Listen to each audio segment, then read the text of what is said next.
ধন্যবাদ স্যার, আপনাকে সুযোগ দেওয়ার জন্য।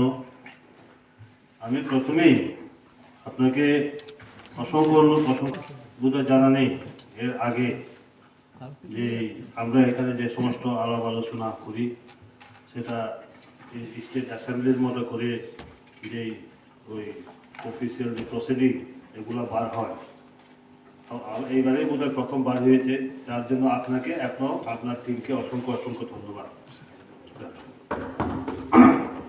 এখন প্রশ্ন হচ্ছে স্যার, এখানে আমরা যে বিজনেস অ্যাডভাইজারি বৈঠকে যে আলোচনা হয়েছিল সেই মোতাবেক আমরা কালকে তো অনেক কিছু আছে কাস্টমারি বিলের উপরেও, আমি আপনার কাছে আমার এটাই থাকবে, আবেদন তো থাকবে, যেগুলো আগে আমরা আলোচনা করেছি এটা যাতে কালকে কাস্টমারের উপরে অনেক আলোচনা হবে, এটা যাতে আমরা একটু ওই আগে যে 4টা বিল, কারণ এটা তো 10 দিন থাকতে হয়, সেই কারণে আমরা কালকে গিয়ে তো শেষ হবে। এখানে পুলিশ বিলের উপরে প্রথমে আছে পুলিশ বিলের ব্যাপারে আমি জানি না, একজন ডেপুটি সিএম হাউসের মধ্যে বলেছিলেন যে অন্যরা যারা নোট করার কথা তারা করেন কিনা। এটা কিন্তু অনেকবারই হয়েছে, গতকাল আমাদের হেলথও বলেছেন ওই ল্যাঙ্গুয়েজের ব্যাপারটা, এটা ক্লিয়ার হলে পরে তো এখানে কোনো বাধা থাকে না। কাজে এগুলা আমার পক্ষ থেকে এটা যখন ক্লিয়ার হলে পরে, কারণ একটা সহমতের পদ্ধতিতে এসে কোনো অসুবিধা নাই, তাহলে আমাদের পক্ষ থেকে এটা বিলের পরে কোনো ইয়ে থাকবে না, যেটা পুলিশ বিল। আর ওই যে যদি একটু দেখেন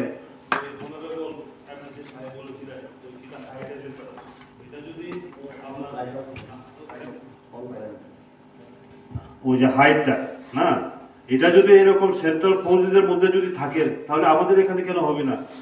আমরা তো একটু বাচ্চা তো জনজাতি, কাজে এটা কিছু যদি দেখবে বলে এটা যদি থাকে এটা করা যায়।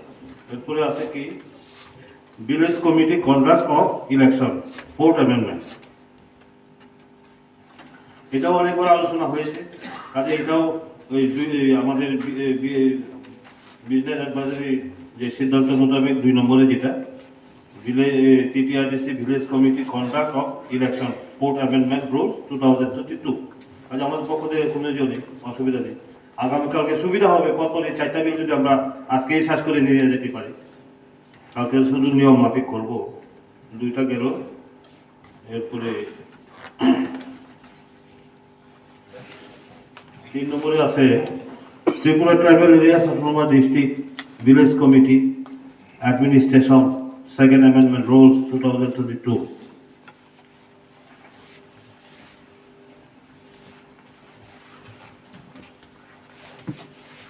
এটা তো মোটামুটি হয়েছে, তাদের কোনো আপত্তি নেই, 3 নম্বর বিল মোটামুটি আছে।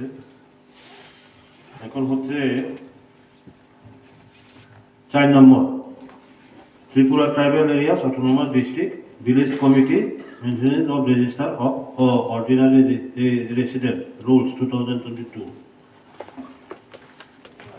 এটাও মোটামুটি যদি আছে, তাহলে এগুলা এই 4টা বিল কালকে যাতে আমরা বেশি সময় লাগবে না, তাহলে 4টা বিল যদি আমরা কমপ্লিট করি এই যাতে, তাহলে অন্য দুটো যেগুলো আইছে তাহলে এটার উপরে ডিসকাশনের সুযোগটা থাকবে। এখন স্যার নতুন বিল যেটা আইছে তার মধ্যে আমি একটা নিয়ে কিছু আলোকপাত করব, যেটা Tripura tribal areas autonomous district council constitution election and conduct of business 21st amendment rules 2022, এরপরে আজকে আমি কিছু আলোচনা করব। যেমন এখানে বলা হয়েছে আমাদের এখানে chairman council Tripura tribal areas autonomous district council chairman, এটা বলে আমাদের মধ্যে অনেক আলোচনা হয়েছিল যে অন্যান্য জায়গাতে এখানে স্পিকার, আমাদের এখানে চেয়ারম্যানের পরিবর্তে স্পিকার, এখানে অসুবিধা থাকার কথা না। এরপরে শুধু চেয়ারম্যান, দেখুন 12,65,000 আমাদের জনসংখ্যা উপরে, এখন তো আরো বাড়বে না, এখন আমাদের 30 জন প্রতিনিধি, মিজোরাম তো বোধহয় আমাদের এই অ্যাডিসি এরিয়া থেকে পপুলেশন কিছু কমও হতে পারে, কাজে এখানে এত বড় এরিয়া নিয়ে এত জনসংখ্যা নিয়ে শুধু চেয়ারম্যান একজন, ভাইস চেয়ারম্যান ঠিকই আছে, তাহলে আমরা কি যে প্রস্তাবের মধ্যে স্পিকার ডেপুটি স্পিকার ঠিক করতে পারি আমরা। তো এখানে আমি সংযোজন করতে চাই যে house of the leader, house of the deputy leader এবং কি বলে শিপ হুইপ, এগুলোও থাকা দরকার। কারণ এটা সেমি অ্যাসেম্বলি, আমরা যদি এটার গুরুত্বটা বাড়াতে যাই তাহলে এখানে যেহেতু সেমি অ্যাসেম্বলি, তাহলে এখানে চেয়ারম্যান ভাইস চেয়ারম্যান জায়গায় স্পিকার ডেপুটি স্পিকার এবং তার সাথে ওই house of leader, house of deputy leader এবং শিপ হুইপ। এটা থাকবে ট্রেজারি বেঞ্চে। ট্রেজারি বেঞ্চে যদি থাকে তাহলে অপোজিশন যদি না থাকে তাহলে ওই গুরুত্বটা থাকবে না। Leader deputy leader, opposition leader, opposition deputy leader, ওই ট্রেজারি বেঞ্চের শিপ হুইপ, অপোজিশনের শিপ হুইপ। তো এগুলা আমার মনে হয় এটাও আমরা কিভাবে যোগ করা যায়, কারণ অনেকটা আছে এই ব্যাপারটা। আমি দেখছি যে এই যে মেন এটাকে যে বইটার উপরে আমরা এখানে অ্যাড করতে যাই, এটা অনেক আগে হয়েছে 1985 যেটা রুলস হিসাবে আমরা গ্রহণ করি। আমার মনে হয় এই যে অ্যামেন্ডমেন্টটা আনা হয়েছে এর সাথে আরো বহু অ্যামেন্ডমেন্ট দরকার, বহু কিছু অ্যামেন্ডমেন্ট দরকার এখানে। কাজে ওগুলা আমরা করতে পারি অ্যামেন্ডমেন্ট, যার জন্য আমার প্রস্তাব থাকবে এটার সাথে আরো যদি আমরা কিছু করতে পারি, কিছু সংযোজন করে, যেমন ওই হাউস অফ দ্য লিডারদের সাথে অন্যগুলা সিট হুইপ এগুলা, আর এটা থাকবে আমার প্রস্তাবটা। বাকিটা আমি ওই বলবো পরে। তবে আজকে এরপরে আমি আসছি যে কাস্টমারি লর ব্যাপার নিয়ে। এখানে মাননীয় এমডিসি শৈলেন্দ্রনাথ মহোদয়, শৈলেন্দ্রনাথ বলেছেন, আমরা স্বভাবত মনে করি কি যে শুধু জনজাতিদের মধ্যেই কাস্টমারি সিস্টেম নীতি নিয়ম আছে, কিন্তু জনজাতিদের মধ্যেও আমরা শহরে যারা থাকি অনেকগুলো আমরা সিস্টেমগুলো জানি না।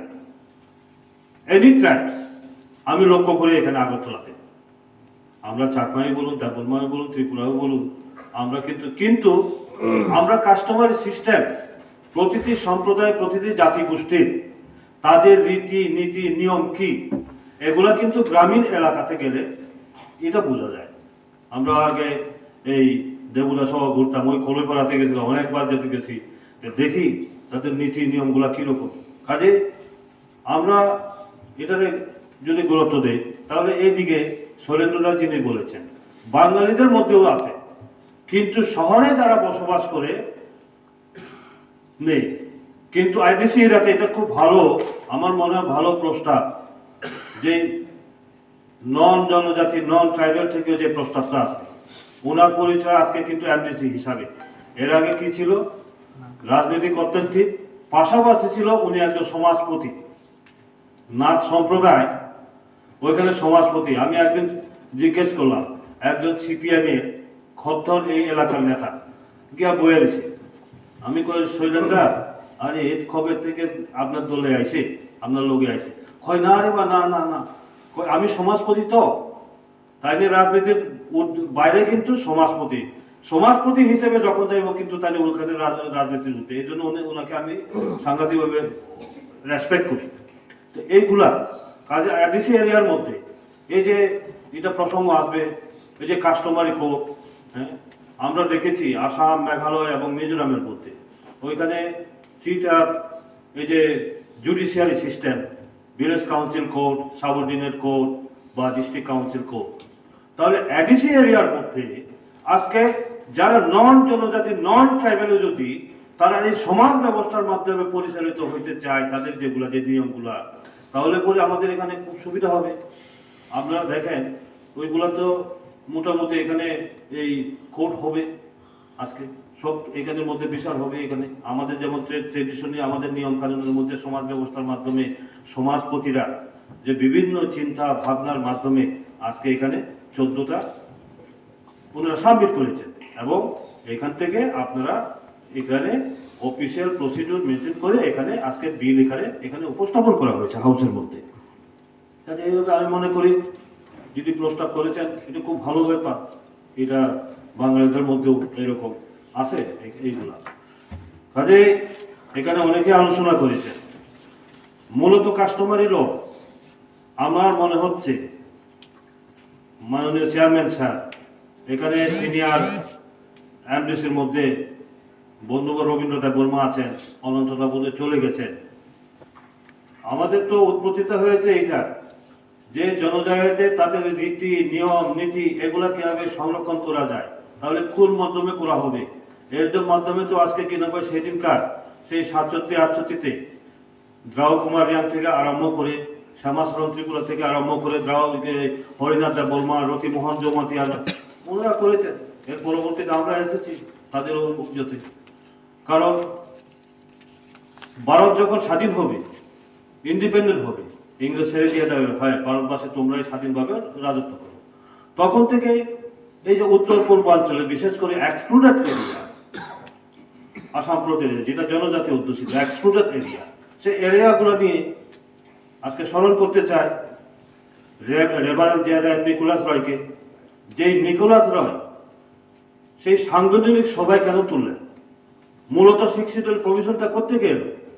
6 শিডিউল প্রভিশনটা মূলত আসার কারণ হচ্ছে সমাজ ব্যবস্থার উপরে যে নীতি নিয়ম, তার মধ্যে আমার জাতি যে বংশ পরস্পরে পরিচালিত হয়ে আছে, এটা যাতে কোটি কোটি ভারতবাসীর জন্য যে সংবিধান তৈরি হবে, সেই সংবিধানে অন্তর্ভুক্ত হলে আমরা তো হারিয়ে যাব, আমাদের অস্তিত্ব থাকবে না, রীতি নিয়ম আমরা বজায় রাখতে পারবো না।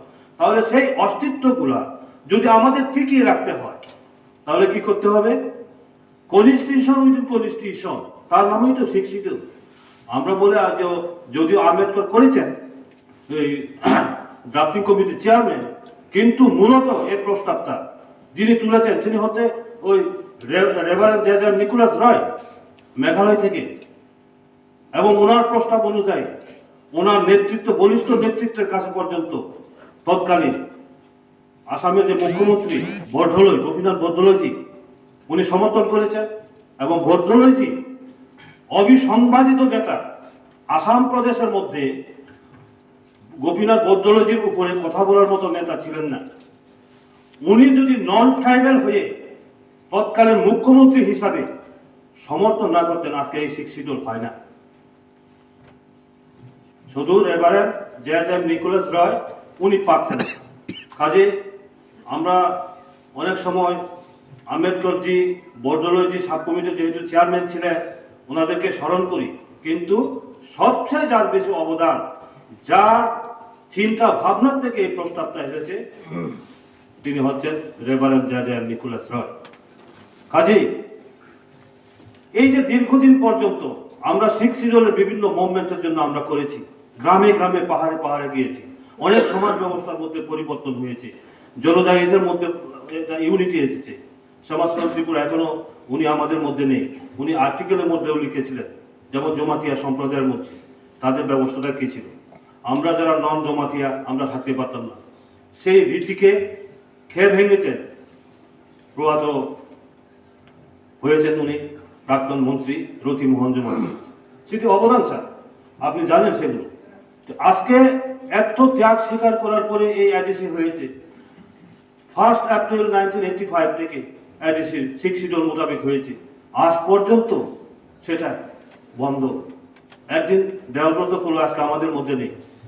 নির্বাচনের পরে মারপিট, দাঙ্গা হাঙ্গামা, মরু অ্যাসেম্বলি কনস্টিটিউয়েন্সিতে আমি আর দেবুদা গিয়েছিলাম, জিজ্ঞেস করলাম, কারণ জিতেন চৌধুরীর আপন মামা অমৃত ত্রিপুরা, আপনি জানেন, চিনেন, আমরা সেই একসাথে কাজ করেছি, ওনার গ্রামের পাশেই, এত কষ্ট লেগেছে। তখন দেবুদা বলল, আরে জাতির তো বাধ্য, পার্টি তো বাধ্য, সমাজ ব্যবস্থার মধ্যে আজকে যদি কাস্টমারি সিস্টেমটা এগুলো থাকতো, তাহলে আজকে এই মারপিট হয় না। তখন তাহলে করলো, আমরা তো সুতো ট্রাই করো, আমরা তো এইভাবে করি না, আমাদের মধ্যে তো এই আছে, মিজুদের মধ্যে এরকম কোনো এরকম সন্ত্রাস হয় না। তাহলে এই যে একটা জিনিস, আমরা যদি সমাজ ব্যবস্থাকে 6 শিডিউল বলতে নিজের সমাজ ব্যবস্থাকে Tripura tribal areas autonomous district council, Bangla যাকে বলে ত্রিপুরা উপজাতি স্বশাসিত এলাকা জেলা পরিষদ, খবরা চং যদি সুযোগ থাকে সুং নিজের নিজে পরিচালনা কেনায় অবশ্যই স্বশাসন অবশ্যই অটোনমাস বডি ব্রেকে সুং শাসন কেনায় নিজের নিজে ব্রেকে শাসন কেনায় যারা জমাতীয় সম্প্রদায় তো নাই জমাতীয় সমাজ ব্রেকে পরিচালিত নাই ব্রনি সমাজ ব্যবস্থা পায় ব্রনি কাস্টমারের লবাইসে পরিচালিত নাই ব্রু জাতীয় অঙ্কে রিয়াংনি কাস্টমারের লবাইসে পরিচালিত নাই চাকমা অঙ্কে চাকমা বদে কে চিনি ত্রিপুরা রাজ্য বিশেষ করে আইডিসি এলাকাও চিনি জান জাননি সমাজ নিয়ে আইন বাই কাস্টমার সিস্টেম বাই পরিচালিত নাই কাজী অবধি মকান বিদ্যুৎ বাবু শাখা কার্বি আংলং ব্রকে ব্রেকে সাতং গাঁওবুড়ার সমাজপতির অব আর কার্বি আংলং গুয়াহাটি অঞ্চলে দিল্লি অঞ্চলে তোমার ভাই কারণ গুয়াহাটি অঙ্কে রাজ্য নিয়ে আসাম সরকার আইন পুরো একদম সুজাছে হিসাব দিল্লি অঙ্কে সেন্ট্রাল গভর্নমেন্ট আইন চীন আইডিসি এলাকাও চীন আইন বাইসে চীন পরিচালিত নাই জান জান জাতি নি সমাজ নি আইন বাইসে চীন পরিচালিত নাই বসে অটোনমাস বসে স্বশাসিত কাজী বলো রেসপেক্ট কেন নাও যারা 14টা জমা রেখা ব্রণ আর ধন্যবাদ দিও অবশ্যই সমাজপতির কারণ ব্রণ একদম পুরা তৈয়ার খেয়ে অর রেখা এডিসিও কাজে অরণক তিনি বিরোধিতা কেনানি কোনো তুমি আর কাজে এই যে অবস্থা এখন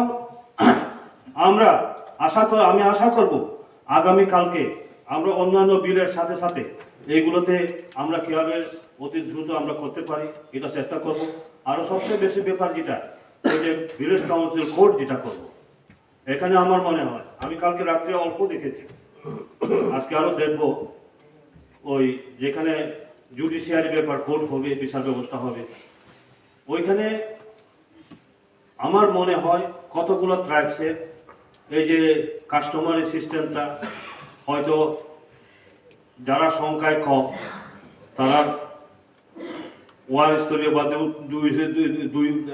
দুইটা বা তিনটা এরকম দুইটাই আছে গ্রাম স্তরে এবং যাতে কারণ ছোট ছোট সম্প্রদায় যেমন খারবং তারা বোধ একদিন ওই কমলবাবুর সাথে কথা কমল বংশের আমরা আগামীকাল আলোচনা করব যাই হোক স্যার আমার এটাই থাকবে আবেদন থাকবে আগামী কালকে এই যে খুব উৎসাহিত সমাজপতিরা এখানে আসবে আমার সমস্ত সদস্যদের কাছে একটা আবেদন থাকবে এই রাজ্যে যাদের এত পরিশ্রমের মাধ্যমে ত্যাগের মাধ্যমে আমরা এই 6 শিডিউল আজকে এখানে আমরা প্রতিনিধি হিসাবে আজকে ডিসকাশন করছি তার পবিত্র সূচনা গতকাল থেকে হয়েছে আগামীকালকে এখনো একটা প্রধান ফাইনাল সিদ্ধান্তে যাব আমি গতকালকেও বলেছি এখন আবার বিনম্রভাবে সবার কাছে অনুরোধ রাখবো যে আমরা আগামীকালকে একটা ঐতিহাসিক মুহূর্ত হয়ে থাকবে যে এখানে আমরা যে সামাজিক যে আন্দোলন সামিট হয়েছে তার মধ্যে আলোচনা হবে আমরা যাতে উভয় পক্ষে সহমতের ভিত্তিতে সেটা এখান থেকে হাউস থেকে অনুমোদন করে নিতে পারি তার জন্য আবেদন থাকবে এবং আগাম আপনার কাছে অনুরোধ থাকবে আমরা হাউসে যারা মেম্বার আছি বা সমাজপতিরা অনেকে আসবেন একই ফ্রেমে যাতে আমরা আবদ্ধ হতে পারি সেই ফটো সেশনের ব্যবস্থাটাও যদি থাকে তার জন্য আপনার কাছে অনুরোধ থাকবে নমস্কার।